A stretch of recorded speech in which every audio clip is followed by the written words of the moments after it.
From The National, this is Trending Middle East. I'm Yasmin Altaji. It's Wednesday, June 18th. Here are today's headlines. Neighbours of Iran and Israel are weighing in as the conflict nears the end of its first week. A group of 20 countries, including the UAE, have denounced the escalating tension in the Middle East, caused by what they called Israel's aggression against Iran. Jordan's King Abdullah said this. And now, with Israel's expansion of its offensive to include Iran, there is no telling where the boundaries of this battleground will end. And that, my friends, is a threat to people everywhere. The group called for diplomacy and dialogue to restore stability in the region. The conflict has the entire region on edge. After Trump suggested people in Tehran should evacuate, videos showed people in cars packed along stretches of road out of the Iranian capital, home to nearly 10 million people.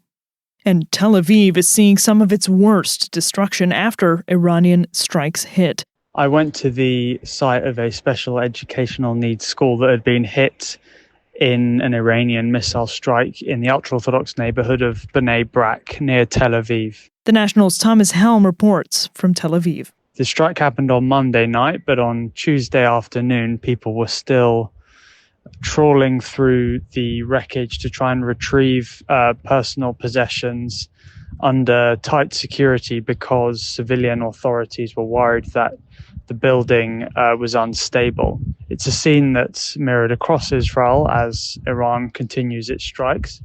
Israel's air defense is overwhelmingly effective in getting, percentage-wise, in intercepting missiles.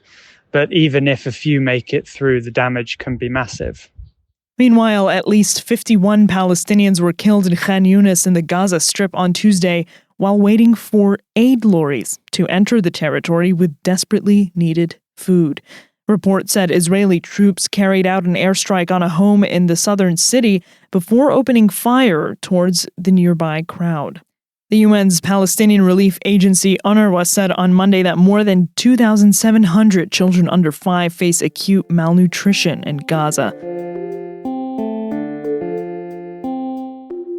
The G7 summit has wrapped after a tumultuous couple of days, including an early exit from U.S. President Donald Trump.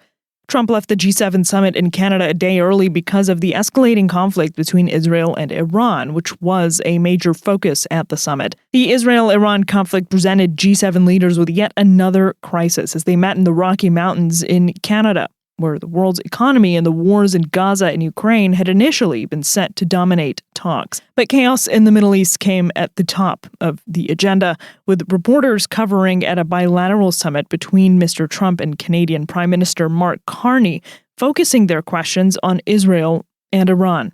The G7 Leaders Summit wraps up in Kananaskis, Alberta, and unsurprisingly, the Israel and Iran conflict really took up all of the mountain air. The National's Willy Lowry reports from Banff. The leaders were hoping to issue a joint statement calling for de-escalation. U.S. President Donald Trump was very reluctant to sign off on any statement.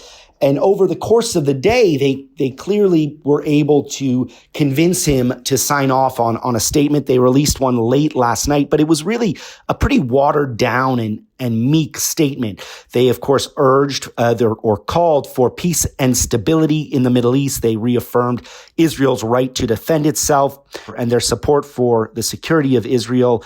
And they, of course, also said that Iran could, quote unquote, never have a nuclear weapon. To what effect this statement will really have is unclear, but I think it can be seen as at least a small victory for Canadian Prime Minister Mark Carney and other G7 leaders that they were able to get the U.S. to sign off on this. Relations between the G7 allies have frayed following Mr. Trump's upending of long-established trade agreements. But the U.S. and U.K. signed a much-anticipated trade deal this week after announcing the agreement last month. So, this event, which Mr. Carney was really hoping would be his debut on the world stage, where he could address a lot of the issues that he was hoping to, including security, but also looking at realigning kind of the world order in a sense. He called this a hinge moment. But like has been so often the case over the last 2 years, the situation in the Middle East took up really a lot of time and energy.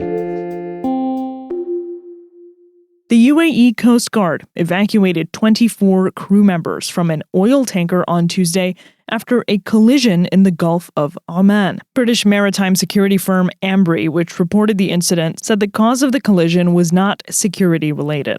Reuters reported that electronic interference with commercial ship navigation systems has surged in recent days around the Strait of Hormuz and the wider Gulf and is affecting vessels in the region. The Strait of Hormuz is a critical shipping lane that's come into the spotlight since Israel launched attacks on Iran and the latter retaliated. About a fifth of the world's total oil consumption passes through that strait. It lies between Oman and Iran, linking the Gulf with the Gulf of Oman to the south and the Arabian Sea beyond. That's all for this morning's headlines. You can get these stories and follow our live coverage on Iran and Israel and more at our site. Yasmin Al-Taji, The National.